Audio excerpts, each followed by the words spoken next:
My name is Vanessa Holmes, and I'm a clinical social worker here at the Royal, and have been working here for over 20 years. Loneliness is an emotion that everyone feels, and it can be both helpful to us, but most people will say that it's unhelpful. As we all know, with stress, there's good stress and bad stress. There's the good stress that motivates us to run a marathon or to power through that essay for school or report for work. But there's the bad stress that tends to isolate us or paralyze us, preventing us from accomplishing whatever goal it is that we have in that moment. Loneliness can be much the same way, good and bad. The bad loneliness is what forces us to isolate ourselves from others.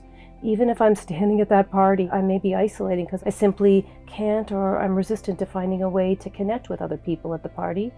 Or maybe I just stay home and I don't leave. But good loneliness, or maybe healthy loneliness, if I can say there's such a thing, is what motivates us to take action, to reach out to others, to be vulnerable, and to make connections where perhaps we thought there never was one.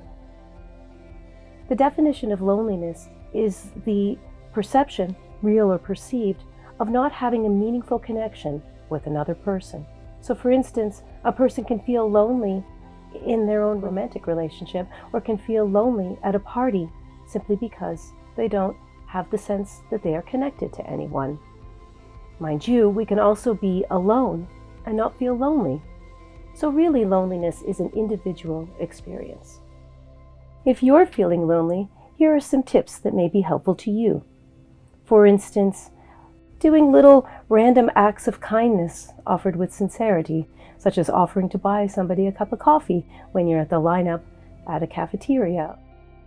While it may seem obvious to try to put yourself out there in instances in which you feel lonely, I think we can all appreciate that that's hard to do, because the key to addressing our loneliness is to be vulnerable.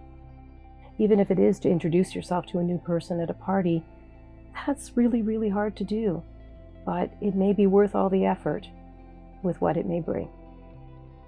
When we're feeling lonely, it's important to remember that we are not alone in our loneliness. More people than we know are out there feeling lonely as well. So perhaps we could use our loneliness to our advantage to find ways to connect with people, perhaps people we never thought we would connect with, to reach out to them, because any interaction with another human being may turn out to be meaningful.